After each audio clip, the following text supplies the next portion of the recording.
자, 오늘은 제2장 모세를 중심한 하나님의 복귀 섭리에 대해서 말씀을 전하려고 합니다. 우리는 지난 시간에 아브라함 가정을 중심 삼은 복귀 섭리를 공부하면서 아브라함이 처음에 하나님 앞에 세 가지의 제물을 헌제하는 상징 헌제에 실패했지만 다음에 이삭 헌제에 성공해서 기적같이 하나님의 복귀 섭리를 파탄시켜버리지 않고 계속할 수 있는 시로라기 같은 그 끈을 정말 동아줄 같은 끈으로 만들어내는 그런 그 놀라운 기적적인 역사를 이루었다 하는 것. 그리고 이제 아브라함과 이삭이 함께 합해서 하나님 앞에 믿음 기대를 세웠기 때문에 실체의 기대는 이삭 가정을 중심 삼고 에서와 야곱 사이에서 실체 헌제를 하게 되었다. 그런데 야곱은 20년 동안 외삼촌 라반 집에 가서 고된 종살이를 하면서 모았던 모든 재물 그리고 자기 자식들, 모든 처자 모두 다 희생시켜 가면서 에서를 굴복시키는데 전력을 했죠. 결국 에서가 야곱에게 자연 굴복함으로 말미암아 역사 이래 처음으로 실체 기대가 이루어졌습니다. 아담 가정에서도 이루어지지 않았고 노아 가정에서도 실패했던 이 실체의 기대가 아브라함 가정을 중심 삼은 이삭과 야곱 이 3대에 걸쳐서 이루어지게 됐죠. 결국 야곱이 걸었던 그 노정은 완전한 사탄 굴복의 본보기 노정이 되었습니다. 그러나 이 야곱이 걸었던 노정은 가정적인 노정에서 소위 상징적 노정을 걸었다면 이 야곱이 걸었던 사탄 굴복의 본보기 노정을 그대로 형상적으로 걷는 사람이 오늘 말씀드리려고 하는 모세라는 사람이고 이것을 실체적으로 걷기 위해서 이 땅에 오신 분이 2000년 전에 오셨던 예수 그리스도인 것이죠. 결국 예수 그리스도를 중심 삼고 실체적으로 사탄 굴복의 본보기 노정을 걷게 되면 거기에서 승리하게 되면 그 예수님이 걸었던 그 노정은 바로 우리 전 인류가 걸어가야 될 전형 노정이 되는 것이죠. 그렇기 때문에 야곱 노정은 장차 모든 인류가 사탄을 굴복시키고 하나님 앞으로 돌아갈 수 있는 하나의 전형 노정을 걸었다는 면에서 역사적으로 섭리적으로 중요한 의미를 갖게 된다. 이렇게 설명드릴 수가 있겠어요. 그렇지만 어디까지나 이 아브라함, 이삭, 야곱 이 3대를 통해서 믿음의 기대와 실체의 기대가 이루어졌지만 그러나 그때 당시에 바로 메시아가 등장할 수 없었던 이유는 하늘편에서는 4000년 동안 연장되다가 보니까 역사가 연장되어 내려오다가 보니까 사탄 편에서는 이미 국가 기반을 갖추고 세계적 기반을 만들었는데 하늘편에서는 이제서야 가정적인 기반밖에 못 이루었어요. 그렇기 때문에 이것을 국가적으로 또 세계적으로 확대하면서 걸어가야 될 형상적 노정, 실체적 노정이 남아 있어서 야곱의 12가족, 12자식과 70가족이 애굽에 들어가 가지고 아브라함이 실패함으로 말미암아 하나님 앞에 형벌로서 받았던 400년간 종살이를 하면서 그 종살이하는 과정 속에서 빨리 후손들을 번식시켜 가지고 민족적, 국가적, 세계적 기반을 만들 수 있는 그 토대의 노정을 이제 이 야곱의 후손들이 걷게 되는 것이죠. 그래서 그 선봉장으로 선택되어서 애굽에 들어갔던 인물이 야곱의 11번째 아들이었던 요셉이었어요. 요셉은 형들의 미움을 받아가지고 애굽으로 팔려가서 그 주인 보디발이라고 하는 사람, 그 사람은 바로 왕의 시종장관이었어요. 지금으로 얘기하면 병호실장 같은 그런 역할이라고 할까요? 그 보디발 장군 집에 있으면서 또 여러 가지 모함을 받아서 정말 감옥에 갇히는 그런 신세가 되었지만 하나님이 야곱에게 주셨던 특별한 지혜, 어렸을 때부터 꿈을 잘 꾸어가지고 그 꿈 얘기 때문에 형제들한테 미움을 받아가지고 정말 팔려가는 그런 신세가 됐는데 그 꿈 해몽을 잘 해가지고 감옥에 있던 요셉은 일약 총리 대신이 되어서 애굽에 찾아온 7년 대환란의 시대를, 대흉년의 환란의 시대를 이 요셉을 중심 삼고 지혜롭게 애굽에서는 이제 극복하게 됩니다. 그런데 정작 이 요셉의 아버지인 야곱이 살고 있는 가나안 땅에는 7년 동안 대기근이 들어가지고 식량을 구하기 위해서 형제들이 애굽에 갔다가 요셉을 만나게 됩니다. 요셉이 속이면서 여러 가지 사연들이 있었지만은 궁극적으로는 부모님을 만나게 되죠.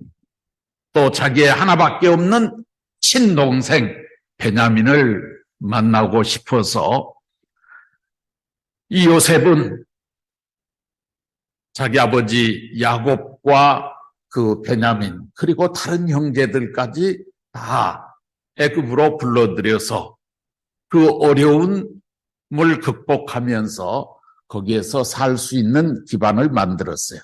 그리고 야곱이 110살에 요셉이 110세에 죽었다 하는 그 내용까지가 창세기 50장의 기록이에요. 그리고 이제 그 다음 성경은 우리가 잘 아는 출애굽기라고 하는 성경으로 들어가죠. 출애굽기, 레위기, 민수기, 신명기, 여호수아기, 룻기 여기까지는 전부 다 모세를 중심 삼고 이스라엘 민족이 가나안 땅으로 하나님의 뜻을 따라서 이동하는 그 이동사의 역사를 기록한 것이, 그리고 거기 가나안 땅에 들어가서 정착하면서 살기 시작한 그 내용을 기록한 것이 사사기라고 하는 성경입니다. 그래서 우리가 구약 성경의 이 흐름을 정확하게 이해를 하면서 강의를 듣는 것이 좋겠습니다. 요셉과 그의 후손들이 살다가 죽고 400년이 지났을 때 하나님께서는 모세라고 하는 인물을 선택해서 히브리 사람들, 이스라엘 민족을 이끌고 가나안 땅으로 출애굽을 하는 그런 섭리를 진행하시게 됩니다. 오늘 이 시간에 우리가 공부해야 될 내용은 모세를 중심 삼고 하나님은 어떻게 섭리를 하셨는가? 그리고 문제점은 또 무엇이었던가? 이런 내용들에 대해서 우리가 공부를 하게 될 텐데 이 모세 노정은 상당히 내용이 많아요. 그래서 오늘 이 시간과 다음 시간 두 시간으로 나누어서 설명을 드리려고 합니다.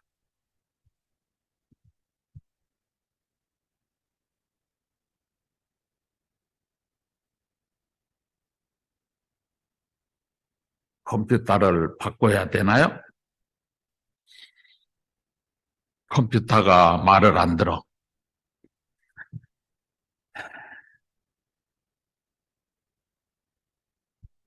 사탄 굴복의 번복의 노정을 이제 야곱이 걸었던 그 노정을 모세도 예수도 같이 걷게 된다 하는 그런 말씀을 드렸는데, 야곱이 천사와 야복강가에서 씨름을 해가지고 사탄의 시험으로부터 극복해 나오는 노정을 걷는다면, 모세는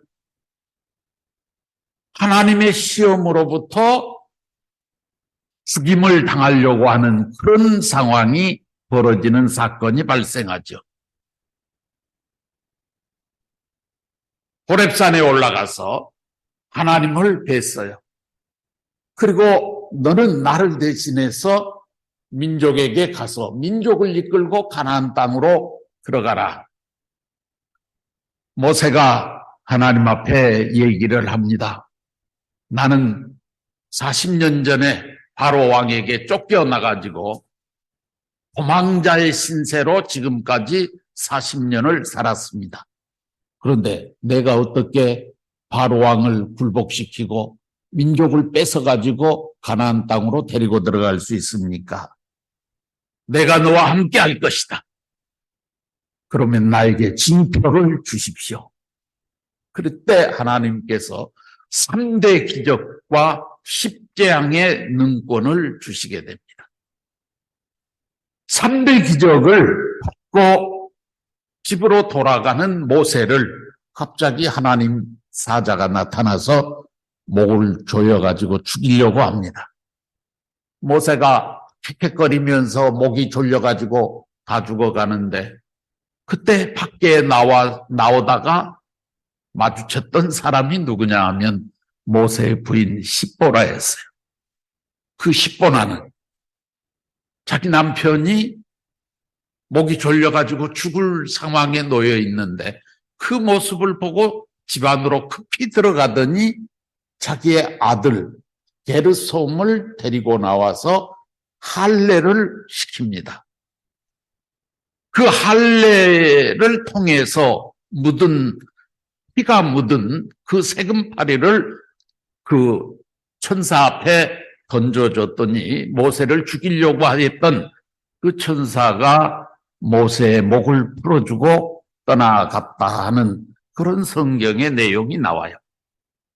하나님의 시험으로부터, 죽이려고 했던 그 시험으로부터 모세도 기적같이 승리를 하고 살아나옵니다. 예수님도 마찬가지죠. 광야에 들어가서 40일 금식을 하고 났을 때 사탄이 예수님 앞에 와서 3가지 조건을 걸고 시험을 하게 됩니다.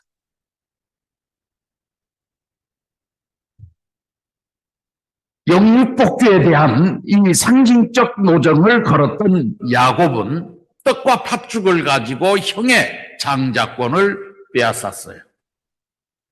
그런데 모세는 만나와 메추리를 가지고 이스라엘 민족을 먹여 살리면서 광야 노정을 걸어가게 됩니다.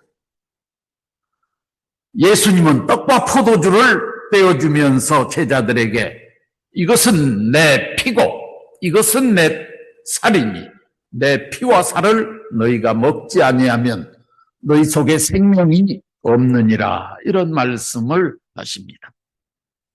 영육복주의 흥감 조건을 이렇게 세 인물이 상황은 다르지만 비슷한 형태로 걸어가고 있다 그 말입니다. 그리고 자기의 시체를 중심 삼고 사탄을 분립해 나가는 그런 역사도 있게 되죠. 야곱은 죽은 다음에 시체를 분립해서 40일 동안을 분별시켜가지고 방부제를 발라서 썩지 않게 해가지고 사탄이 참소할 수 없는 그런 입장에 시체를 완전히 분립시켜 나가는 그런 노정을 걷게 됩니다. 모세도 마찬가지죠. 시체가 분립됐죠. 그래서 모세의 시체는 지금도 어디에 있는지 모르는 거예요. 하나님만 아시는 것입니다.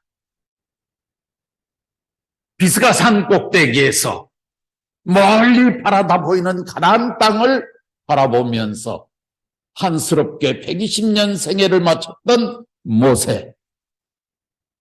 그의 시체가 어디로 갔는지 아는 사람은 지금까지 없습니다. 예수님도 마찬가지죠. 마태복음 28장 12절에 보면 예수님의 시체가 행방불명이 됐어요. 이것은 시체까지도 사탄을 완전히 분립시켜서 승리해내는 그런 노정을 전형 노정으로 이렇게 걷게 되는 것이죠. 그리고 야곱은 아담이 타락함으로 말미암아 잃어버렸던 3수와 4수와 7수, 12수, 40수, 70수와 같은 이런 숫자들을 다시 평간복귀하는 그런 노정을 걷게 되죠. 그래서 야곱도 가나안 땅으로 돌아갈 때, 하란에서 가나안 땅으로 돌아갈 때 3일 노정을 걸었죠. 그때 12자식을 데리고 갔다고 그랬어요. 그리고 야곱이 또 요셉을 만나러 애굽으로 갈 때는 70가족이 데리고 갔습니다. 3일 노정, 12수, 70수 복귀의 이 노정을 야곱은 그렇게 걸었는데 모세도 마찬가지죠.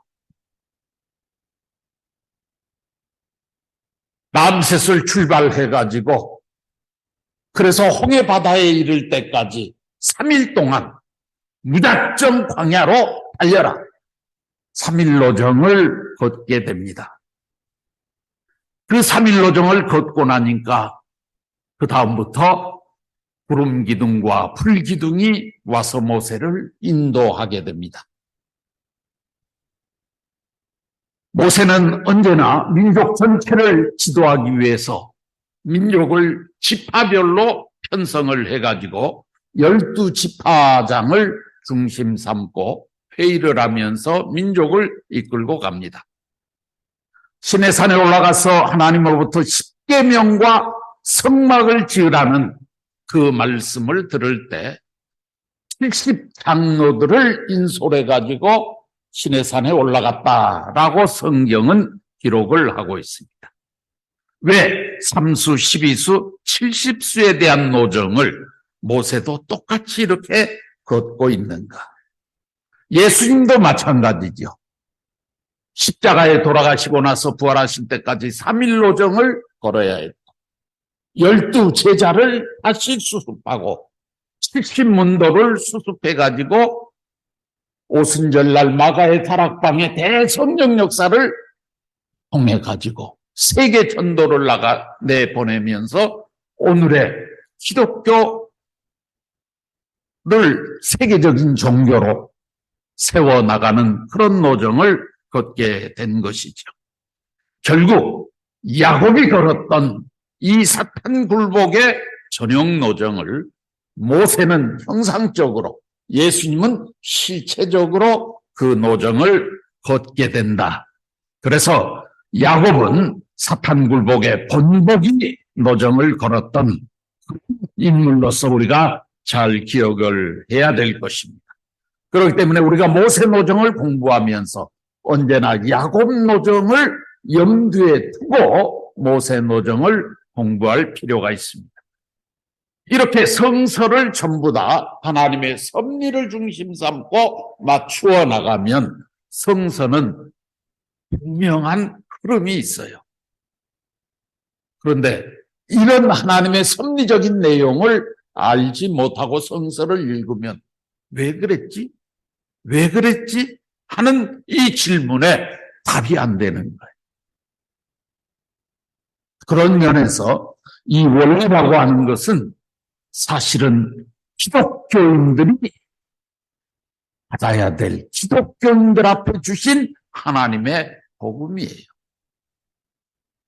오늘 우리 통일교회 식구들 앞에 주시는 복음이 아니고 우리는 기독교 신앙을 한 기대 위에서 들어온 사람들 아니잖아요.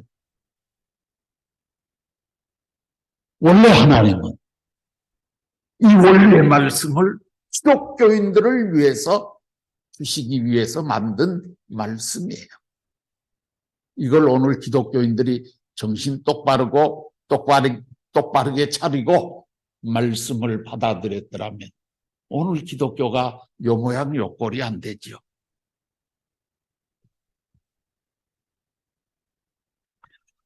자, 그러면 모세를 중심 삼은 하나님의 복지 섭리가 어떻게 진행됐는가 하는 것을 좀 생각해 볼 필요가 있습니다. 우리는 지난 시간을 통해서 아브라함 가정을 중심 삼고 믿음의 기대, 실체 기대가 이루어졌다. 그런데 그 믿음의 기대와 실체 기대는 결국 메시아를 위한 기대였다 하는 것을 말씀을 드린 적이 있습니다. 그렇기 때문에 모세도 결국 아브라함과 이삭, 야곱의 이 전역 노정을 걸어가야 할 입장에 있기 때문에 모세도 하나님 앞에 섭리적인 중심 인물이 되기 위해서는 믿음의 기대와 실체 기대를 세워서 메시아를 위한 기대를 똑같이 세워나가지 않으면 안 됩니다. 그러면 아브라함과 모세의 차이점은 무엇이냐? 아브라함보다 400년 후에 태어난 모세, 400년 전에 있었던 아브라함을 중심 삼은 이 섭리하셨던 하나님의 뜻과 400년 후에 모세를 중심 삼고 섭리하시는 하나님의 섭리는 분명히 달라요. 왜 다르냐? 아브라함 가정을 중심 삼고 아담, 노아, 아브라함 이 3대를 연장하면서 하나님께서는 믿음의 기대, 실체의 기대를 다 세웠죠. 승리적으로 세웠다는 말이에요. 그렇기 때문에 그 승리적으로 세워진 그 기대를 그대로 다시 반복할 필요는 없는 것이죠.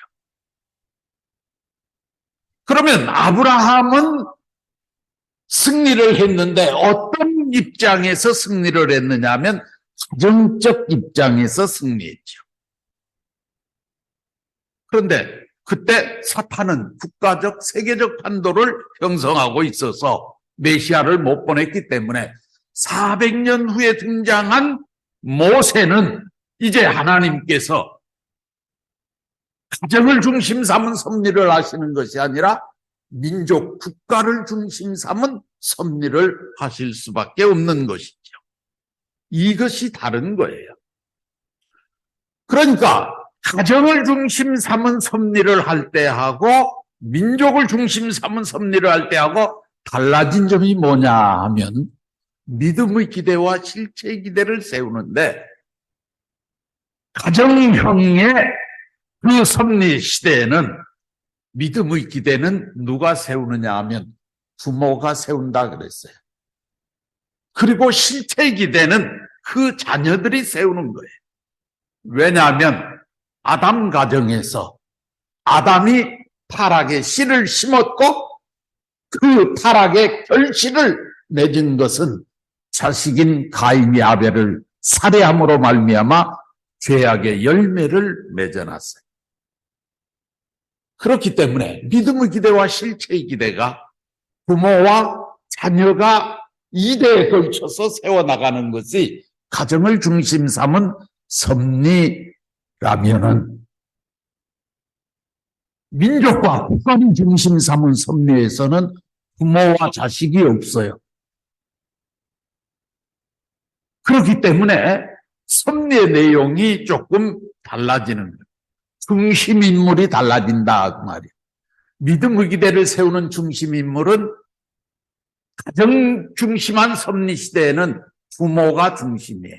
실체 기대를 세우는 중심 인물은 아벨이 중심이에요. 자식이 중심이에요.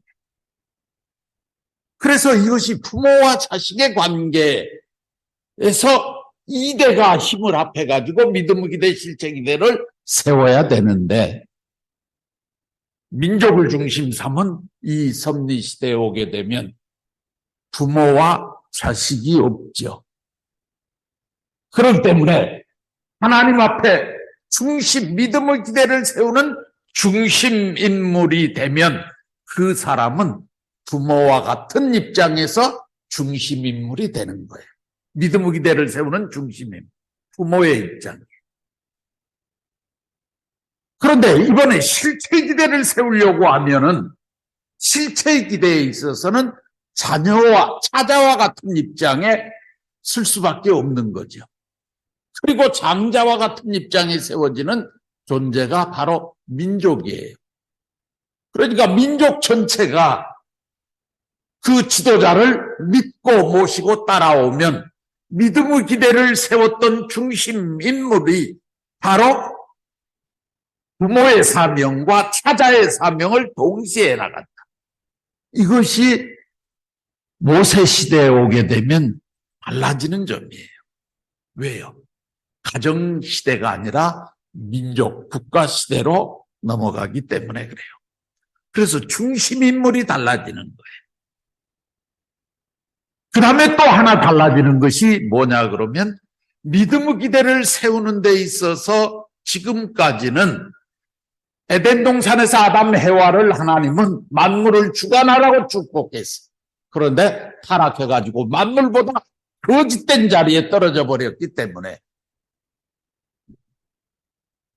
믿음의 기대를 세워나갈 때는 만물을 앞장세워서 만물을 앞장세워가지고 하나님 앞에 나가는 그런 시대가 바로 믿음의 기대를 세우는 중심 인물들이 찾아 세우는 조건물이었어요. 그것이 아담 가정에서는 제물이었고 제사였고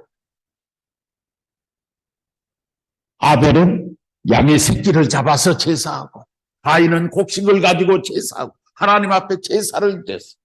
노아 시대에 오게 되면 방주를 지었어요. 아브라함 시대에 오게 되면 비둘기 양 암소 이 제물을 잡아가지고 하나님 앞에 제사를 지내면서 내가 하나님 앞에 절대 믿음을 갖고 있습니다 하는 징표를 보여왔죠. 그런데 아담 가정에서도 노아 가정에서도 아브라함 가정에서도 이 믿음의 기대가 3번에 걸쳐서 다 이루어졌어요. 상징 헌재는 다 이루어졌어요. 실체 헌재가 문제였죠. 그렇기 때문에 재물을 중심 삼고 하나님 앞에 섭리했던 아담 가정, 노아 가정, 아브라함 가정에서 다 승리했기 때문에 재물을 중심 삼은 섭리 시대는 완성되었다. 끝났다 그 말이에요. 그렇기 때문에 민족 시대에 오게 되면은 똑같이 재물을 앞장 세워가지고 할 필요가 없는 거예요. 원래 타락하기 전에 하나님께서 아담 해와에게 제사를 지내라고 안 했죠. 뭘 하라고 그랬나요? 말씀을 줬잖아요. 먹지 말라는 말씀, 3대 축복을 완성하라는 말씀을 줬어요. 그 말씀을 잃어버린 것이 타락이었고 그 타락의 결과가 만물보다 못된 자리에 떨어졌기 때문에 만물을 앞장세워서 나왔지만 3번에 걸쳐서 믿음의 기대를 완성함으로 말미암아서 이제는 만물과 대등한 입장의 인간이 섰어요. 그렇기 때문에 또 만물을 제사 지내 가지고 나한테 나와라. 하나님께서는 그럴 필요가 없다. 이제는 똑같은 레벨에 섰으니 아담 해와가 타락하기 전에 하나님께서 아담 해와에게 주셨던 것처럼 말씀을 주시게 되는 것이죠. 이제는 그 말씀을 중심 삼고 섭리하는 시대가 바로 모세를 중심 삼은 섭리 시대예요. 그래서 하나님은 모세에게 신의 산으로 올라와라. 내가 너에게 말씀을 줄 것이다. 거기에서 40일을 금식하라. 그런 말씀을 주시고 그 다음에 그 말씀의 상징체와 같은 그런 입장에서 말씀이 새겨진 반석을 주셨잖아요. 그 반석을 담아놓는 괴짝이 법궤라고 하는 것이고 그 법궤를 모실 수 있는 공간이 필요했어요. 그것을 성막이라고 말씀하시죠.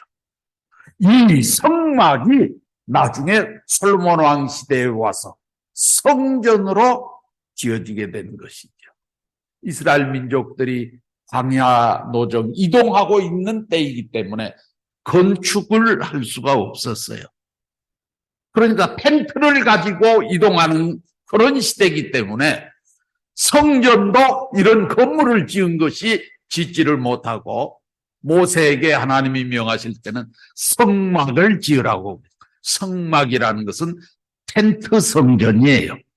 언제든지 싸가지고 둘러매고 보따리 싸가지고 이동할 수 있는 그런 텐트 성전을 지으라고 했던 것이죠.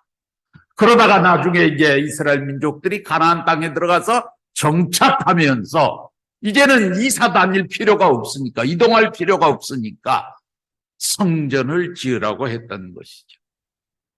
제일 먼저 성전을 지어야 할 인물이 누구냐 하면은 바로 사울 왕이었죠. 그런데 사울 왕은 하나님 앞에 거짓말을 했어요. 성전을 지을 수 있는 거룩한 존재가 되지 못했어요. 그 다음에 등장한 왕이 다윗 왕입니다. 다윗 왕을 중심 삼고 하나님은 성전을 지으라고 하셨는데 다윗 왕도 우리아를 죽이고 그의 부인 바세바를 빼앗아서 임신시키는 이런 죄를 하나님 앞에 범하게 되죠. 하나님은 다윗을 많이 사랑하시고 축복하셨는데 다윗 왕조차도 음란으로 헐선했기 때문에 하나님의 성전을 지을 수 없는 그런 입장에 떨어져 버려요. 그래서 다윗 왕의 분별된 아들 솔로몬 왕 4년에 와가지고서야 처음으로 성전을 짓기 시작했다라고 성경은 기록을 하고 있어요.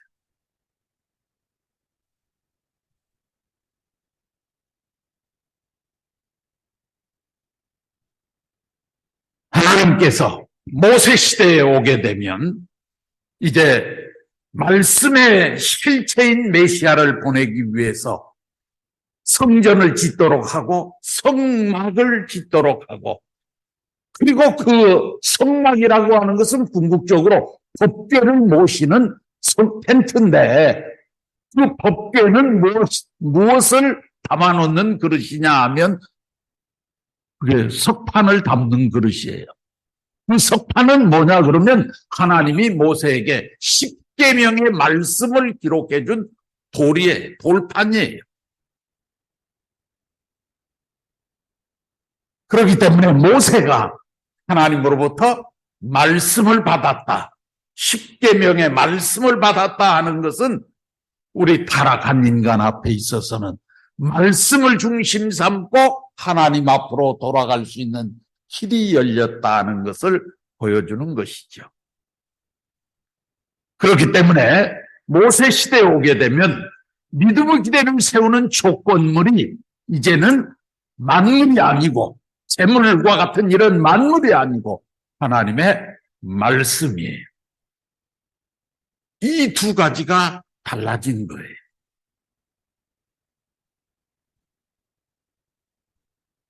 그래서 성경에 보면은 출애굽기서 4장 16절이나 또 7장 1절 같은 데 보면 하나님께서는 모세를 바로 앞에 하나님의 대신자의 신의 자리에 세웠다 하는 말씀이 있어요. 하나님은 아버지입니다. 맞죠? 그러니까 모세를 바로 앞에 신의 자리에, 신과 같은 자리에 세웠다는 얘기는 모세가 부모의 사명을 갖고 있다는 것을 보여주는 것이고, 그런가 하면 또 신명기 18장 18절에 보면은 모세는 예수님의 장차 오신 이의 모의자다 그랬어요. 그러면 예수님은 누굽니까? 하나님의 아들이죠. 그러니까 모세는 하나님적 입장이기도 하고 그 아들과 같은 예수님을 상징하는 그런 입장이기도 해요. 그러니까 모세는 한 인물이 부모의 사명과 차자의 사명을 동시에 해나가는 믿음의 기대, 실체 기대를 세우는 데 있어서 중심 인물이다 하는 것을 성서는 이렇게 설명을 하고 있는 것이죠. 자, 그러면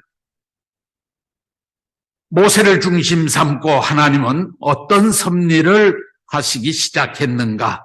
아까 말씀드린 것처럼 조건물이 이제는 만물이 아니라 하나님의 말씀이요, 40일 사탄 분립을 위한 탕감 기간만, 40수 사탄 분립의 조건만 세우면 바로 믿음의 기대가 이루어진다. 그러니까 중심 인물이 하나님의 말씀을 중심 삼고 40수의 사탄 분립의 기대만 세우면 그것이 바로 믿음의 기대가 이루어진다 하는 얘기입니다. 그 믿음의 기대가 이루어지게 되면 이제 실체 기대를 해야 되는데, 복귀 기대 섭리 시대에서는 자식인 야곱과 에서가 장자와 차자의 입장을 가지고 서로 실체 언제를 냈어요. 그런데 모세 시대에 오게 되면 모세가 차자의 입장도 동시에 갖고 있는, 그렇기 때문에 이스라엘 민족 자체가 모세에게 애중굴통의 도리만 다 하면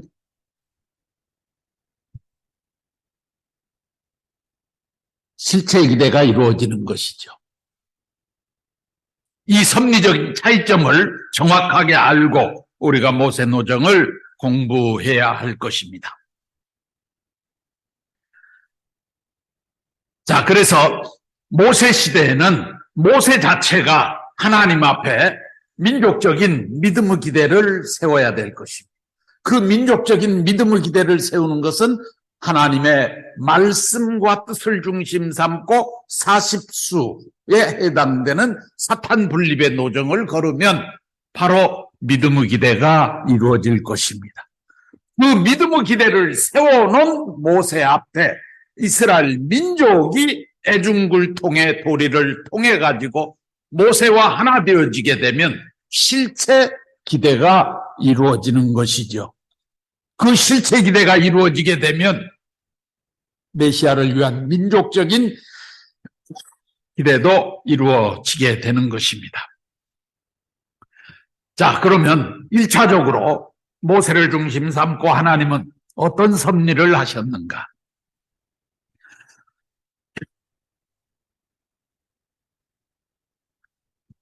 모세의 탄생을 놓고 보면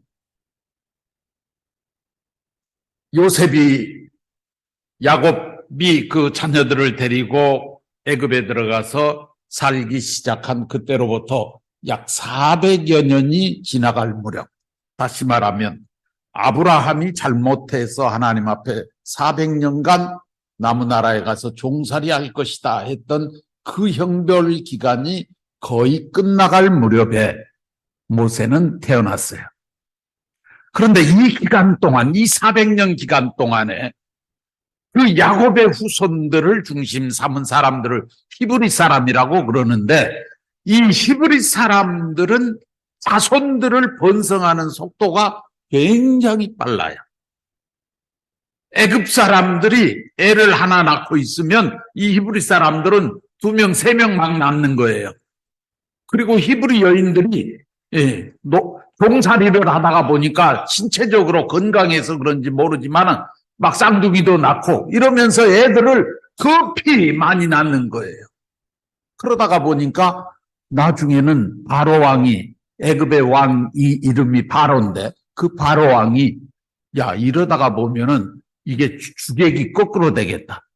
우리 애굽 사람보다 이 히브리 사람들이 숫자가 더 많아져 갖고 나중에 그들이 데모하면은 반란을 일으키면 나라를 송두리째 그들 앞에 뺏기게 됐다. 이래가지고 결국은 바로 왕이 히브리 사람들 앞에 산하 제한령을 내리죠. 그래서 애를 못 낳게 하는데도 불구하고 히브리 여인들이 애를 많이 낳기 시작하네. 그러니까 나중에는 안 되겠으니까 이제는 영아 살인령을 내려요.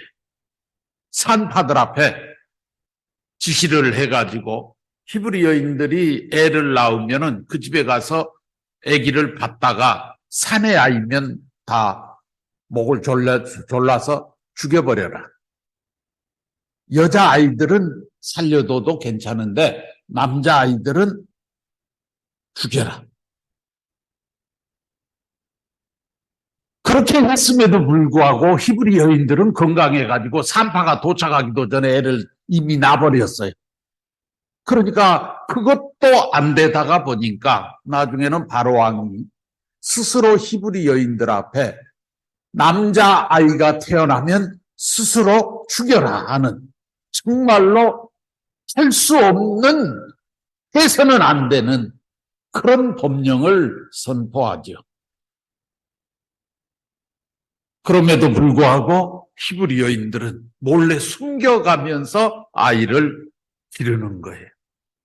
그런데 그것이 또 발각되게 되면 나중에 가족 전체가 고통을 받는 그런 시대, 그런 때에 모세가 어느 여인의 뱃속을 통해서 아기로 이 세상에 태어났어요. 그러니까 모세는 태어나면서부터 죽을 수밖에 없는 운명에서 태어났어요. 그런데 엄마가 애를 낳아놓고 보니까 애가 너무 잘생겼어. 그러니까 죽이기가 너무 아까워. 그래서 몰래 숨겨가지고 기르는데 이 애가 뭘 아나요? 삑삑 울어대니 3개월 동안을 몰래 숨겨서 기르렀는데 아기가 커가면서 목소리도 우렁차고 그래갖고 우는 소리가 자꾸 밖으로 넘어가는 거예요. 그러니까 이것이 들통나는 날에는 우리 가족들이 모두 다 벌을 받게 생겼으니 이 아이를 어찌할 거라고 고민을 하고 있을 때 그 누나가 있었는데, 미리암이라고 하는 그 누나가 있었는데 꾀를 한 가지 생각했어요. 그게 뭐냐 그러면 엄마 내가 보니까 저녁 때가 되면 저 나일강가에 바로왕의 공주님이 시녀들을 데리고 목욕하러 오는데 들리는 소문에 그 바로왕의 공주는 아기를 갖고 싶어 하는데 아기가 없대요. 그래서 양자 드릴 것을 생각하고 있는 모양이더라고. 그러니까 이 아이를 죽이지 말고 양자로 그리 보내면 어떻겠느냐. 꾀를 냈어요. 그러니까 어떻게? 그랬더니 자기가 좋은 생각이 있다고. 그러더니 갈대 나무를 꺾어가지고 곧 물이 새지 않도록 석청을 다 발라가지고 그래가지고 상자를, 이쁜 상자를 하나 만들었어요. 그래가지고 거기에다가 그 아기를 넣어가지고 이 모세를 넣어가지고 그래가지고 이제 갈대 숲에 가가지고 그 미리암이 공주님이 목욕하러 올 때를 기다리는 거예요. 그 공주님이 저녁 때가 되니까 목욕을 하러 왔어요. 시녀들하고 목욕을 하고 있으니까 갈대 숲에 들어가가지고 그 상자, 모세가 들어있는 상자를 싹 띄워서 보냈어요. 그러니까 그게 공주가 목욕하고 있는데 그래 웬 상자가 하나 둥실둥실 떠내려오니까 저게 뭐냐? 그래서 열어보니까 거기에 예쁜 사내아이가 들어있는 거예요. 그 바로 공주는 히브리 사람이라고 하는 것을 바로 알았어요. 그럼에도 불구하고 보니까 아이가 참 잘생겼고 3개월, 100일쯤 됐으니까 이제 뭐 얼마나 빵긋빵긋 웃을 수 있는 그런 입장인데 그 아기가 너무 예뻐가지고 바로왕의 공주는 그 아이를 죽이지 않았어요. 그리고 데리고 갔어요. 궁궐로 데리고 가서 이 아이의 이름을 내가 지어줘 있는데 뭐라고 지으면 좋을까 생각을 하다가 얘는 물에서 떠내려왔기 때문에 내가 물에서 건졌으니 물에서 건졌다는 의미로 모세라고 하자. 그래서 모세라는 이름이 생겼어요.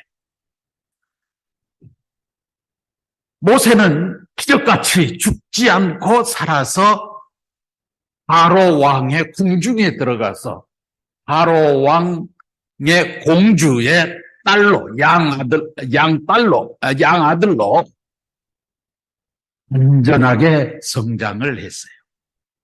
그런데 미련이 참 꽤가 많은 것이, 그렇게 해가지고 그 공주가 이렇게 그 모세를 이렇게 상자에서 열어보고 그 애가 있으니까 바로왕의 공주가 굉장히 기분이 좋아가지고 그 아이를 안 죽인단 말이에요. 그러고 표정을 이렇게 먼 데서 관찰을 해보니까 그 공주가 굉장히 기뻐하거든. 그러니까 미리암이 쫓아갔어요. 그래갖고 공주님 그게 뭐예요? 그러니까 나에게 하늘이 준 보물이야. 들여다보더니 거참 잘생겼네요. 그러면서 공주님 그러면은 이 아이를 위해서 내가 유모를 한 사람 소개할까요? 그러니까 바로왕 공주가 갓난 아기를 건졌는데 공주가 그 유모가 필요하지 않아요. 그러니까 좋은 사람이 있느냐 그랬더니 예, 좋은 사람이 있어요. 그래가지고 유모를 소개를 한 사람이 모세의 생모야. 어머니를 유모로 그렇게 둔갑을 시켜가지고 모세와 어머니가 동시에 그 바로왕의 궁중에 들어가서 살 수 있는 토대를 만들어줬어요. 그래서 모세는 바로왕 궁중에서 안전하게 잘 성장을 했어요. 그런데 성경에 보면 모세가 40살이 되었을 때 희한하게 40세가 됐다 하는 내용이 성경에 나와요. 아까 사탄 분립의 40수탕감 기간 조건만 세우면 믿음의 기대가 세워진다라고 했는데 모세가 40살이 되었을 때 바깥 세상이 구경하고 싶어가지고 밖에를 나갔는데 시장 바닥에 갔는데 가서 보니까는 히브리 사람하고 애굽 사람하고 둘이 싸움이 붙었어요. 그런데 애굽 사람은 지배자고 히브리 사람들은 종의 신분으로 종살이하는 그런 족속이다가 보니까 히브리 사람이 형편없이 얻어터지는 거예요. 그 모습을 지켜봤던 모세가 의문심이 생겼어요.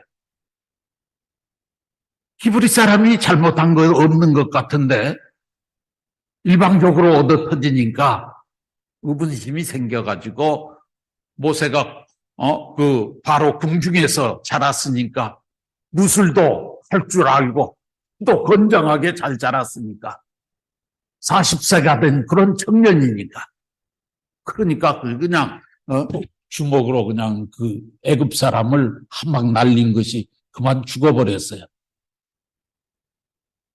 그래서 모세가 그 죽은 애굽인을 갖다가 모래 속에다가 싹 파묻어 버리고 아무 일도 없었던 것처럼 집으로 돌아갔어요. 그런데 범죄 심리라는 것은 희한하죠. 자기가 죄를 지어놓으면 죄인은 꼭 그 자리에 간다고 그러잖아요. 그런데 모세도 그랬던가 봐요. 어제 내가 나가서 했던 일들이 궁금해가지고 그 다음날 또 거기를 나가봤네. 그랬더니 이번에는 거기에서 같은 히브리 사람끼리 둘이 또 싸우고 있는 거예요. 그래서 모세가 말립니다. 당신들은 같은 동족인데 남의 나라에서 종살이하는 것도 억울한데 왜 같은 동족끼리 그렇게 쌈박질 하느냐고 그만두라고 말렸더니 그 가운데 한 사람이 어제 모세가 애굽인을 죽여가지고 모래에다 파묻어버린 것을 보았던 사람이었어요. 히브리 사람들끼리 둘이 싸움을 하고 있으니까 애굽 사람들이 좋은 구경거리 생겼다 해가지고 애굽 사람들이 빙 둘러서 가지고 구경하고 있는데 둘이 싸우고 있어. 모세가 말렸더니 그 가운데 한 사람이 모세에게 큰 소리로 대드는, 누가 너를 우리의 재판관으로 세웠느냐? 어제는 네가 애굽인을 쳐 죽이더니 오늘은 나를 죽이려고 왔느냐? 죽일 테면 죽여봐라 하고 모세에게 대항을 하고 대들었어요. 그 주변에서 구경하고 있던 애굽 사람들이 모세가 어제 애굽인을 죽였다고 하는 사실이 다 들통이 나버렸어요. 다 들었어요. 소문이 일사천리로 퍼져가지고 바로 왕의 귀에 들어갑니다. 모세가 내가 바로 궁중으로 돌아가면 내가 죽을 수밖에 없겠다. 그러니까 그 바로 왕의 손길이 미치지 않는 멀리 도망을 가기 시작해요. 그것이 어디냐 하면 미디안 광야라고 하는 데로 도망을 갔어요.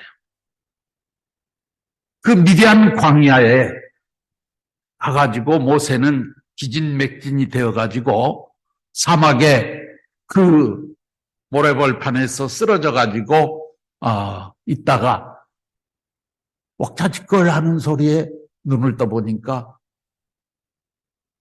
여인들이 양떼를 몰고 와서 그 우물가에서 물을 먹이려고 하는데 웬 산에 목동들이 오더니 이 여자 목동들의 양들을 다 쫓아내버리고 자기 양을 먼저 갔다가 물을 먹이는 거예요.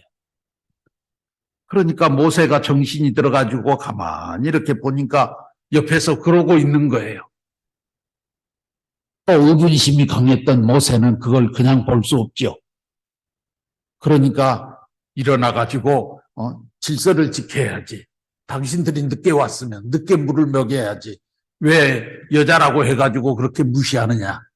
그래가지고 그 남자 목동들을 물리쳐주고 여자 목동들이 데리고 온 그 양들 앞에 물을 먹일 수 있도록 해준 거예요. 그러니까 이 여자 목동들이 너무너무 고마운 거예요. 그래서 우리 집으로 한번 갑시다. 점심이라도 내가 대접하겠소.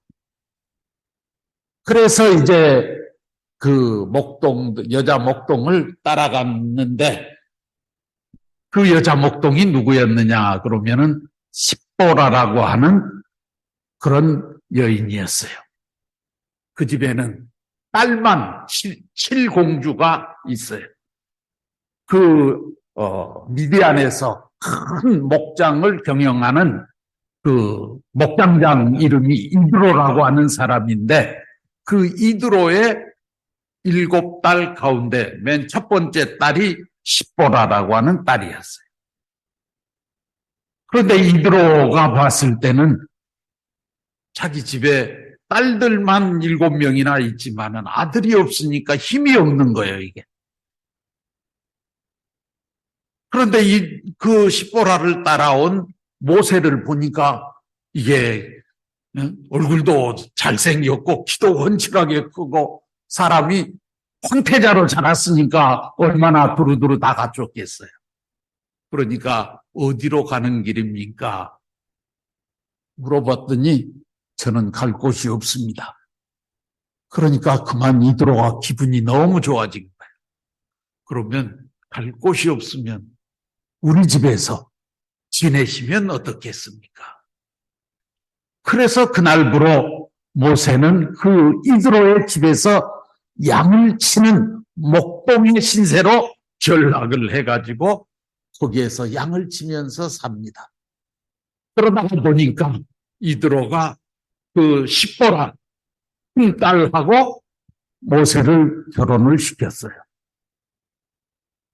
그래서 거기에서 태어난 아들이 게르솜이라고 하는 아들인데 모세가 그 광야에 와가지고 약 40년을 목동으로서 지냈는데 40년쯤 되었을 때 갑자기 멀리 보이는 그 호렙산이라고 하는 산이 있는데 그 산이 막 흔들리면서 우는 거예요. 그러니까 이게 무슨 일이냐 그랬더니 그 이드로가 하는 얘기가 저 산에는 여호와 신이 수백 년에 한 번씩 내려오시는데 그 여호와 신이 내려오시면 저런 현상이 생긴다고 들었습니다. 그때 모세는 여호와 신이요? 내가 그분을 한번 만나버리다. 그러니까 이드로는 한사코 말립니다.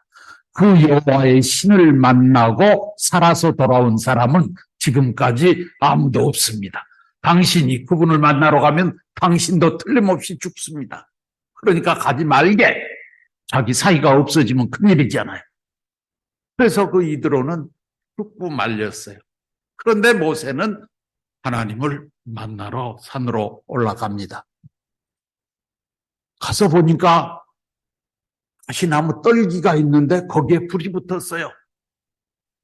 그런데 그 불을 이렇게 보니까 불이 붙었으면 한참 있으면 나무가 다 타서 없어져야 되는데 없어지는 게 아니라 이상한 불인 거예요. 그게 계속 그대로 있는 거예요. 나무가 안 타고. 그런데 불은 거기에 붙어 있는 거예요. 그래서 이상하다 그러고 들여다보고 있으니까 그 불 속에서 음성이 들립니다.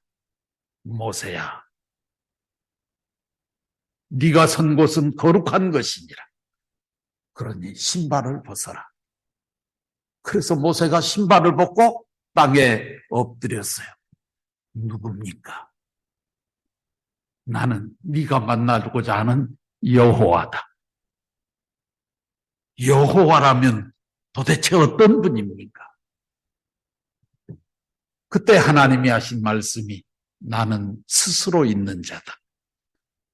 누가 있으라고 서 있는 것이 아니라 원래부터 스스로 있는 자다. 그러면서 당신 이름이 누굽니까? 나는 아브라함의 하나님, 이삭의 하나님, 야곱의 하나님, 여호와니라.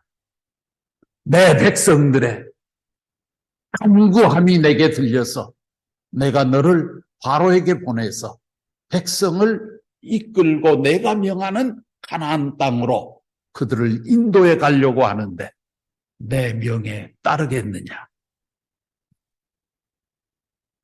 그때 모세는 나는 바로 왕에게 40년 전에 죄를 짓고 쫓겨나가지고 도망와서 여기에서 목동으로 살았는데 바로는 군사를 거느리고 있고 나라를 통치하는 그런 왕인데 목동으로 살아온 내가 어떻게 바로 왕을 굴복시키란 말입니까? 그래서 하나님께서 모세에게 3대 기적의 권능을 보여주시죠. 그 3대 기적을 받고 집으로 돌아온 모세를 이번에는 집 앞에서 기다리고 있던 천사가 목을 졸라가지고 죽이려고 할. 그럴 때 그 부인 십보라가 게르솜을 할례를 해가지고 그 위기를 모면하게 되죠.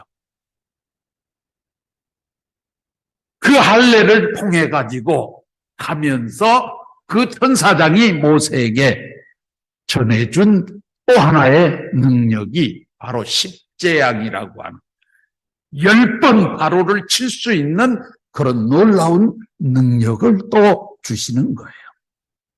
그래서 결국 모세는 그 십제양과 3대 기적의 권능을 가지고 바로 앞에 나갔어요. 그때 바로가 또 하나님에게 얘기를 합니다. 하나님, 저는 남 앞에 서서 말하는 것 잘 못해요. 내가 바로를 굴복시키려면은 바로 앞에만 서면 나는 가슴이 떨려가지고 말을 못하는데 내가 어떻게 해야 됩니까? 그때 하나님께서 한정가인 네 형과 네 누이가 있지 않느냐? 아론과 훌을 데리고 가라. 그래서 모세는 집에 돌아와 가지고 옛날 자기의 형과 누이를 대동하고 그리고 이제 바로 왕을 만나러 갑니다. 결국 바로왕을 만나가지고 십재앙의 마지막 재앙인 장자를 다 쳐버리는 그런 권능 앞에 바로가 굴복을 해서 백성들을 내주죠. 그래서 3일 동안을 무작정 광야로 뛰쳐나가가지고 그 다음부터 이제 광야에서 구름 기둥과 불 기둥이 낮과 밤을 인도해 가면서 민족을 이끌고 가는 것입니다. 그러다가 홍해 바다를 만나게 되고 모세는 지팡이를 가지고 홍해 바다를 갈라가지고 홍해 바다를 건넙니다. 그리고 신광야 르비딤에 가서 아말렉 족속과 싸우면서 점점 아래쪽으로 내려가게 되는 거죠. 그러다가 맨 아래쪽에 있는 그 시나이 반도의 맨 끝에 있는 거기에 있는 산이 시내산이에요. 그 시내산에 이르렀을 때 하나님께서 70장로를 데리고 산으로 올라와라. 그래서 거기에서 성막을 지으라고 그리고 10계명의 말씀을 주시는 것입니다. 이것은 출애굽기에 구체적으로 나오는 내용들을 설명했어요. 자, 모세를 중심 삼고 중심 인물은 누구냐 하면 모세입니다. 조건물이 뭐냐 하면 1차 섭리에 있어서는 모세가 죽지 않고 살아가지고 어린아이 때부터 들어가가지고 바로 궁중에서 바로 왕의 황태자로서 40년 동안을 성장했어요. 그때 모세는 어떤 인물로 성장을 했느냐 하면 바로 왕의 황태자로 성장한 것이 아니라 이스라엘 민족의 한 사람으로 성장을 했어요. 누구 때문에? 유모로 가장되어서 들어왔던 자기의 친엄마, 유모를 통해서 생모이자 유모인 엄마를 통해서 너는 애굽 사람이 아니야. 너는 하나님이 선택한 히브리 사람이다. 너의 조상은 야곱, 이삭, 아브라함, 이 아브라함의 후손이라고 하는 것을 통해 가지고 모세는 선민 사상을 철저하게 교육을 받고 자랐어요. 그렇기 때문에 시장에 구경하러 나갔다가 히브리 사람하고 애굽 사람이 싸우는데 당연히 자기가 모세가 바로왕의 황태자로 자랐으면 히브리 사람을 쳐야지. 애굽 사람 편을 들어야지. 애굽의 황태자니까. 그런데 모세의 행동은 달랐잖아요. 애굽인을 죽여버렸어요. 그런 것은 바로 모친인 유모로 말미암아 바로 궁중에서 40년 동안 선민혈통에 대한 그 충절의 내용을 교육받았기 때문에 40수의 평감 조건이 세워졌기 때문에 이제는 하나님께서 모세를 이스라엘 민족 앞에 내세워가지고 민족이 모세와 하나 되어서 실체 기대를 세울 수 있는 그 장면을 연출해냈다 그 말입니다. 그래서 1차적으로 믿음의 기대는 이루어졌어요. 모세가 40년 동안 바로 궁중에서 성민 교육을 받으면서 잘 자랐기 때문에 믿음의 기대가 세워졌습니다. 그러면 이제 실체 기대를 해야 되는데 이 실체 기대는 이스라엘 민족이 모세와 하나 되면 되는 거죠. 그런데 모세가 히브리인으로부터 오해를 받게 되고 히브리 사람이 모세를 비난하게 되어서 바로가 모세를 죽이려 했기 때문에 모세는 바로 궁중으로 돌아갈 수 없는 그런 신세가 되어서 미디안 광야로 쫓겨가는 그런 신세가 되어버렸습니다. 결국 히브리 사람들이 모세를 알지 못했고 믿지 못했다. 어제 애굽 사람과 히브리 사람이 둘이 싸울 때 모세가 애굽인을 쳐 죽였다고 하는 그 사실을 생각할 때 히브리 사람은 모세는 자기 동족을 사랑하는 사람이라는 것을 믿고 따랐어야 되죠. 그런데 그렇지 않고 애굽 민들 앞에 전부 까발려 버렸다. 결국 이스라엘 민족이 모세와 하나 되지 못했기 때문에 민족적인 실체 기대가 이루어지지 못하게 되었고, 민족적인 실체 기대가 이루어지지 못하니까 1차 출애굽 노정은 실패하는 그런 입장이 되어버렸습니다. 1차 노정에서 만약에 민족이 모세를 믿고 따랐다면 블레셋 고든 길을 통해서 21일 만에 바로 가나안 땅으로 들어갈 수 있는 그 길이 있었음에도 불구하고 불신함으로 말미암아 2차 노정으로 연장되면서 이 2차 노정은 21일 노정이 아니라 21개월 노정으로 홍해 바다를 건너고 시내 광야를 돌아서 21개월에 가나안 땅에 갈 수 있는 노정이 되어버린 것이죠. 그런데 2차 노정에서 또 실패함으로 말미암아서 40년 노정으로 이제 다시 연장되는 그런 노정을 걷게 되는 것이죠. 자, 2차 민족적 가나안 복귀 노정은 바로 믿음의 기대를 세우고 있었던 이 모세가 1차 노정에서 민족이 불신했지만, 그러나 그 믿음의 기대를 세우고 있었던 모세였었기 때문에 하나님은 그 모세를 중심 삼고 다시 2차 섭리를 하시게 되는 것입니다.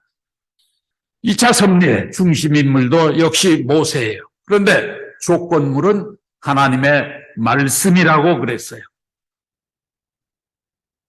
1차적으로 선민 사상을 중심 삼고 모세는 미디안 광야에서도 40년 동안 양을 치면서 목동으로 변질된 모세가 아니었죠. 만약에 목동으로 변질되어 있는 모세였다면 장인 이드로가 호렙산에 올라가면 당신 죽어, 그러니까 올라가지 마, 그랬을 때 모세는 안 갔을지도 몰라요. 그런데 자기 목숨을 각오하고 내가 여호와를 만나서 하나님이 선택한 그 선민의 후손이 왜 이렇게 남나라에 와서 고난을 받고 고통을 받으면서 살아야 되는지 내가 그 여호와 하나님 만나서 한번 따져보겠다고 당돌하게 하나님을 만나러 뛰어 올라갔던 모세의 행동을 보면 모세는 40년 동안 광야에서 양을 치면서 살았지만 그 마음 속에 민족을 사랑하는 그 마음, 선민 사상이 충만하게 살아있었던 사람이죠.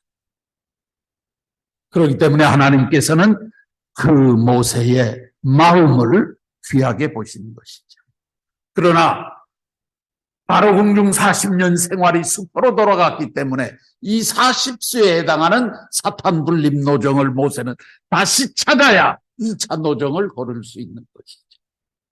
그래서 바로 궁중 40년 잃어버린 그것을 다시 반감복귀하는 기간이 미디안 광야에서 40년 동안 목동으로 양을 치면서 살던 모세의 삶이 된 것이죠.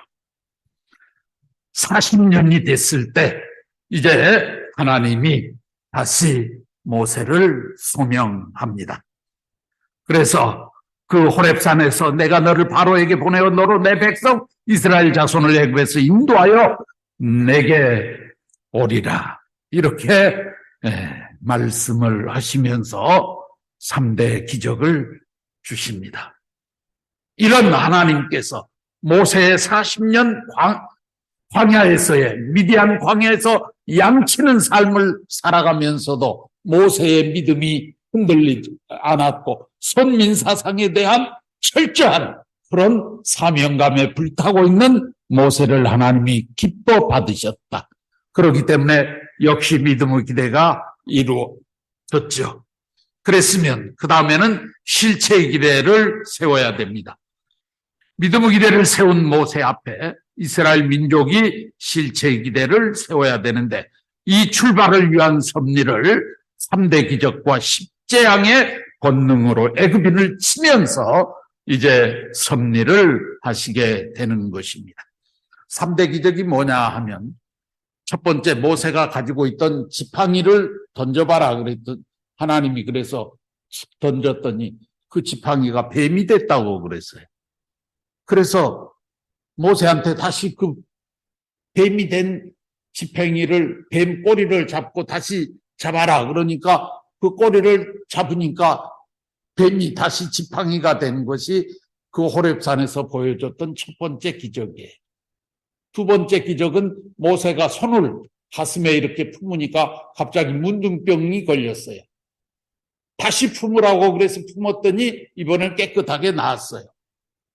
그 다음에 세 번째는 지팡이를 가지고 강물을 쳐라.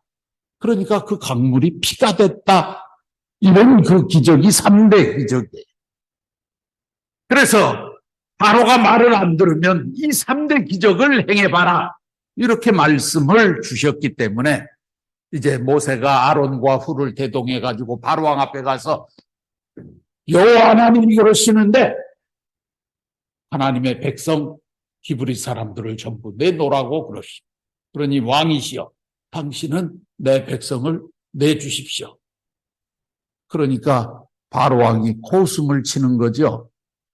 이놈 자식 40년 전에 죽이려고 했더니 어디로 도망갔다가 40년 후에 나타나서 한다는 얘기가 자기 나라의 생산력을 담당하고 있는 노예들을 몽땅 다 데리고 딴 데로 가겠다고 그걸 내놓으라고 그러니 그걸 내줄 수 있겠어요? 바로왕이.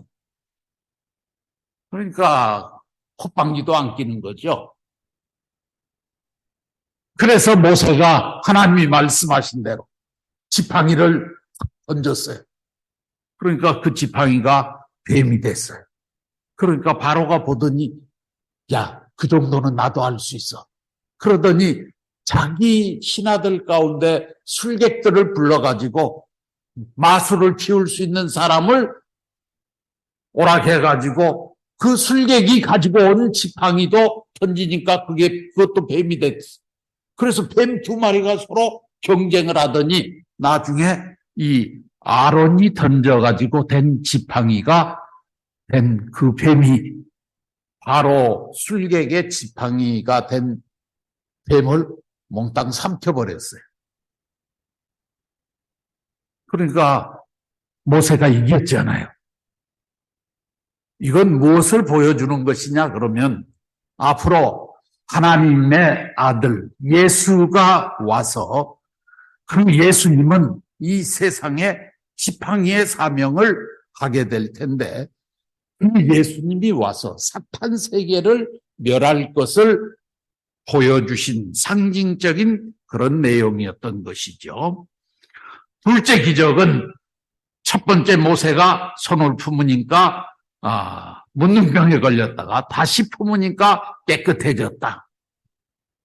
이것은 천사장이 해와를 품어가지고 인류가 타락되었는데 예수님이 이 땅에 다시 와서 성신을 중심 삼고 인류를 품어서 중생시킬 것을 상징적으로 모세가 보여준 그런 내용이었죠. 그 다음에 강물을 치니 피가 되었다. 물은 무기물이라면 피는 생명을 상징하는 유기물이죠. 타락한 인간은 무기물과 같은 그런 입장으로 전락해버렸지만 예수님과 성신이 이 땅에 오시게 되면 이제는 생명 있는 자녀로 그들을 다시 살린다고 하는 것입니다. 여기에 아론과 훌이라고 하는 이 두 자매는 모세가 하나님이라면 그 두 자매 아론과 훌은 예수와 성신을 상징하는 것입니다. 그러니까 하나님께서 예수와 성신의 역사를 통해서 앞으로 사탄 세계를 멸할 것을 모세가 바로왕 앞에서 이 3대 기적을 행하면서 보여주셨던 것이죠. 이 3대 권능의 목적은 장차 오시는 예수님과 성신이 전 인류를 하나님의 자녀로 다시 중생시켜서 창조 본연의 사이지대를 복귀할 것을 상징적으로 보여주셨던 것입니다. 이 아론과 미리암을 주신 이유는 바로 하나님 앞에선 예수님과 성신을 상징하는 존재였던 것이죠. 아까 할례에 대한 얘기가 나왔어요. 하나님이 모세를 죽이려 했을 때 십보라가 그 아들 게르솜을 할례시켜가지고 죽음을 모면했다 했는데, 이 할례라고 하는 것은 뭐냐 그러면 이스라엘 민족들이 선민이라고 하는 징표로 행하는 의식이에요. 남자아이가 태어나면 그 남자아이의 고추끝을 세금파리로 쳐가지고 거기에서 피를 뽑아서 그 피 묻은 세금파리를 하나님 앞에 제단에 올려놓고 제사 지내는 의식이에요. 그러므로 말미암아 그 할례를 당한 그 사내 아이는 하나님의 백성이다 하는 징표로 할례를 명하게끔 하셨죠. 그렇기 때문에 그 할례라고 하는 의식은 선민이라고 하는 의식의 표시예요. 사망의 피를 뽑는 표고 남자의 주관성을 복귀하는 의식이고 본연의 자녀 입장을 복귀하는 상징적 의미를 가진 의식이 바로 할례 의식이었습니다. 그 할례를 통해 가지고 이제 앞으로 장차 예수님이 오시게 되면 이스라엘 민족 전체 그리고 전 인류를 할례와 같은 중생의 과정을 거쳐서 인류를 구원해 갈 것이다 하는 것을 상징적으로 보여주셨던 것이죠.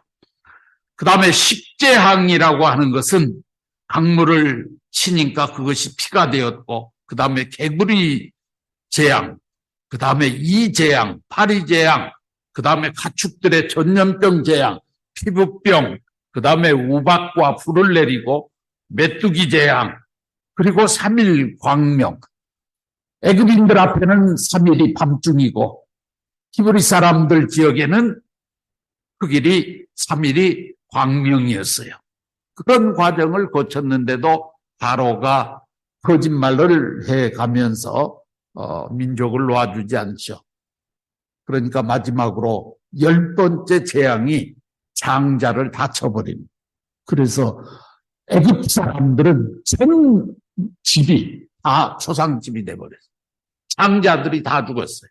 심지어는 그 애굽인들의 가축들까지도 맏것은 다 쳐버렸어요. 그리고 이스라엘 백성들 것은 주지 않았어요. 이스라엘 백성들 집이냐 아니냐 그것을 구분하는 것이 문설주에다가 양의 피를 발라놓으면 그 집은 죽음의 사자가 들어가지 않았어요. 히브리 사람이라도 모세의 명에 따르지 않고 문설주에 양의 피를 바르지 않는 집에 있던 히브리 사람 장자들은 다 죽었어요. 그러나 모세가 민족을 통해 가지고 전부 연락을 해가지고 문설주에다가 양의 피를 발라놓으면 죽음의 사자가 그 집은 그냥 통과해서 지나가는 거예요.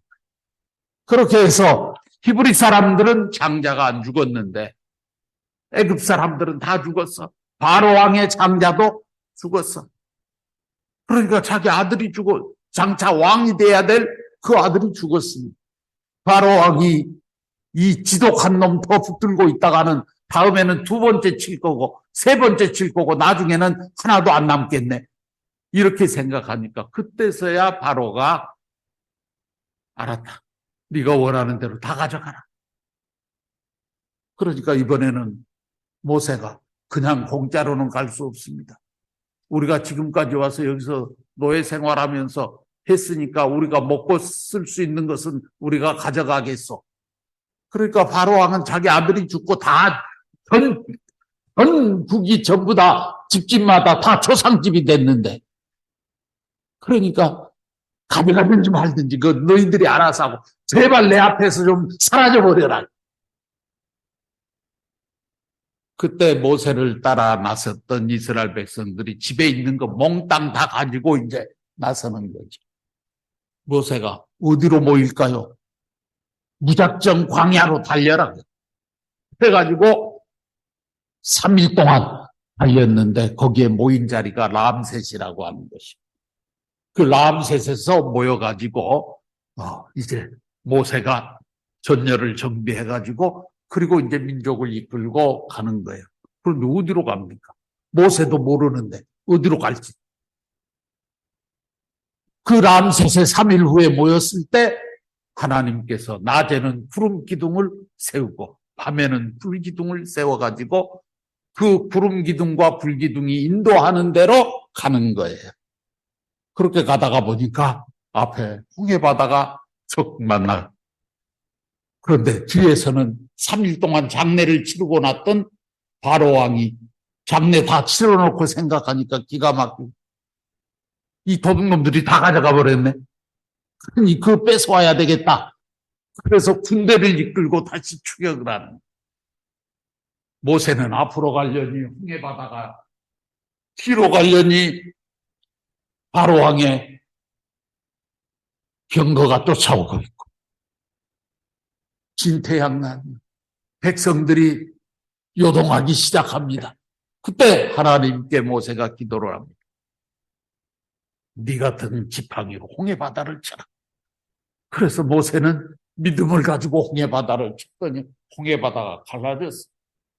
그래갖고 기적같이 그 통로로 이스라엘 백성들이 빠져나갔어요.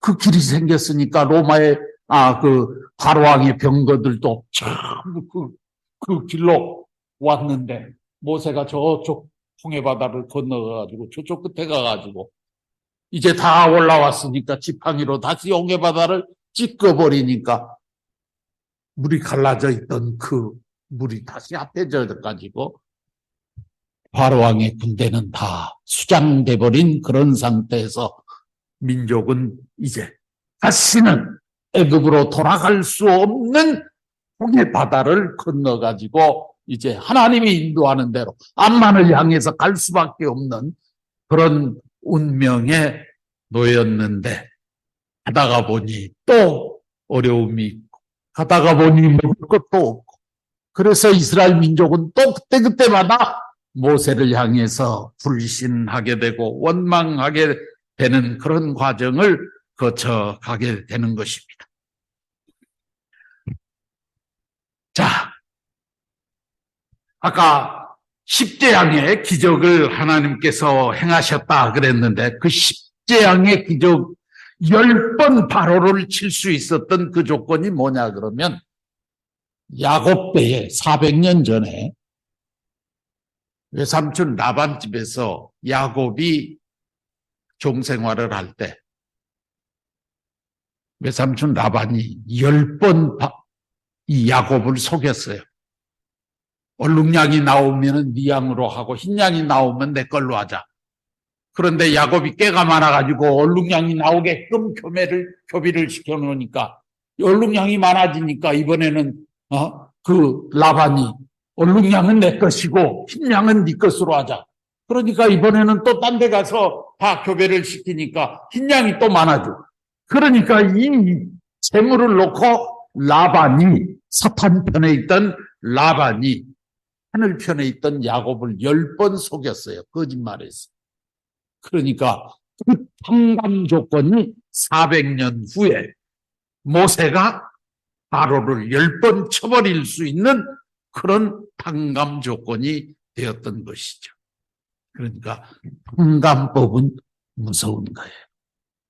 내가 여기서 죄를 지어놓으면 반드시 그것은 어디에선가 누군가가 탕감하지 않으면 안 되는 거죠. 그러니까 탕감 조건을 안 만드는 것이 제일 상책이죠.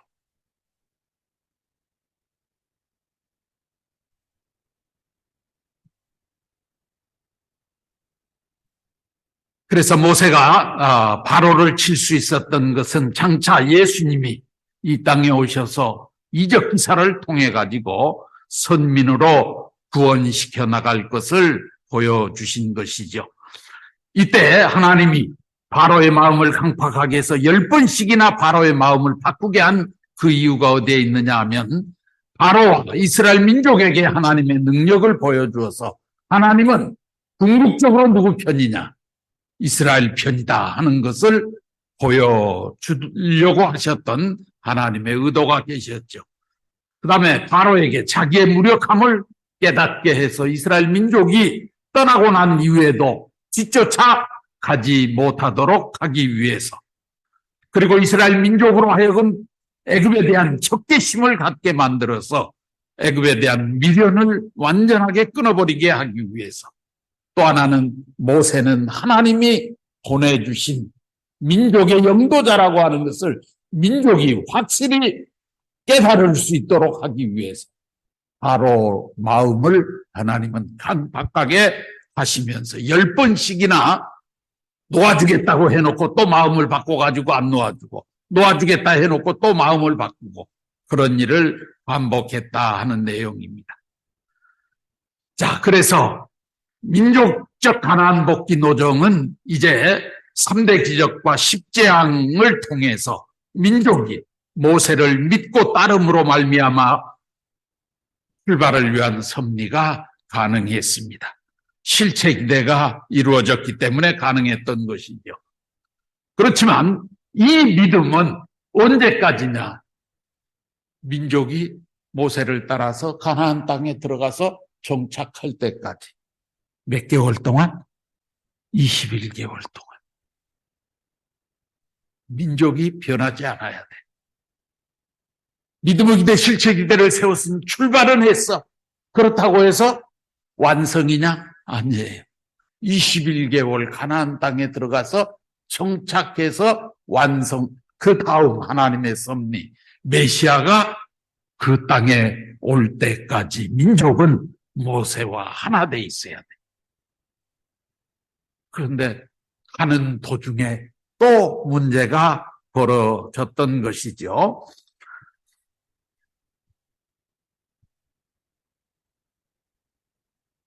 원래 1차 도정에서 이스라엘 민족을 따랐더라면 요 람세스에서부터 출발을 해가지고 요렇게 곧장 블레셋 고등길로 가면은 요게 21일 동안에 갈 수 있는 거리예요. 그런데 2차 노정이 되다가 보니까 람세스 출발을 해가지고 수콧에 와가지고 여기에서 빙빙 돌아가지고 홍해 바다를 건너가지고, 그래서 이쪽에 시내 광야를 돌아서 이렇게, 여기가 시내산이에요. 10계명을 받았던 그 시내산인데 여기를 돌아가지고 이렇게 올라가서 요 가데스바리아라고 하는 데서 정탐을 보내는 그런 사건이 발생하는데, 여기에서 또 문제가 생겼죠.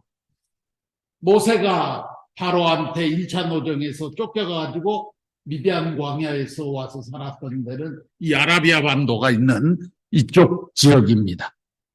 그리고 이스라엘하고 아랍이 전쟁을 해가지고 6.1 전쟁을 해서 빼앗아 버렸던 이 시나이 반도라고 하는 게 바로 여기에요. 이 모세가 민족을 이끌고 홍해 바다를 건너서 이 시나이 반도를 돌아가지고 이렇게 해서 가나안 땅으로 들어가는 그 노정이 21개월 노정이었죠. 그런데 이 카데스 바네아에서 문제가 생겨가지고 가나안 땅으로 가지 못하고 하나님이 방향을 이쪽으로 틀어가지고 이 신광야에서 40년 동안을 표류하게끔 만들어버린, 그 다음에 40년 후에 다시 가데스 바네아로 돌아옵니다. 여기에서 모세가 또 실수를 하게 되죠. 그래서 모세 대신자로 여호수아 갈렙을 중심 삼고 이 가데스 바네아에서 새롭게 3차 노정을 출발하는 것이 모세 노정의 전체적인 내용이에요. 오늘 여기까지 강의를 하고 다음 부분은 이제 성막을 중심 삼은 그런 섭리, 그 다음에 2차 노정, 3차 노정으로 연장되면서 모세 노정이 어떻게 발전해 왔는가 하는 것을 설명을 하도록 하겠습니다. 람세스에서 정월 15일 날 출발을 하죠. 이스라엘 백성이. 그래서 이 정월 15일 날, 이날을 이스라엘 민족들은 유월절이라고 하는 것입니다. 유월절이 한국으로 말하면 8.15 광복절과 같은 애굽에서 해방된 날, 그날을 바로 유월절이라고 하는데 람셋을 출발했던 바로 그날입니다. 3일 노정을 거쳐서 숫꽃이라는 데 왔을 때 이때서부터 하나님이 이제 불기둥, 구름기둥으로 인도하는 거예요. 이 구름기둥, 불기둥은 예수님과 성신을 의미하는 것입니다. 그 다음에 숫꽃을 지나가지고 홍해바다를 만났을 때 지팡이로 갈라서 홍해를 건넸습니다. 애굽의 병거들은 다 수장되어 버렸습니다. 예수님이 철장을 가지고서 고해와 같은 이 세상을 침으로 말미암아 사탄을 멸망시킬 것을 상징적으로 보여주는 노정이었습니다. 신광야에 들어왔을 때 이제 만나와 메추라기 은사를 주십니다. 예수님의 살과 피와 같은 그런 은사였던 것이죠. 그 다음에 르비딤에 이르렀을 때 반석 샘물을 내어 먹임으로 말미암아 예수님이 내가 바로 생명수 샘물이다 했던 그 말씀을 이렇게 반석 샘물로 이렇게 표현을 해 주는 것입니다. 그리고 아말렉과 여호수아가 싸움을 할 때 모세가 손을 들고 있으면 여호수아가 이기고 손을 내리면 아말렉이 이기는 거예요.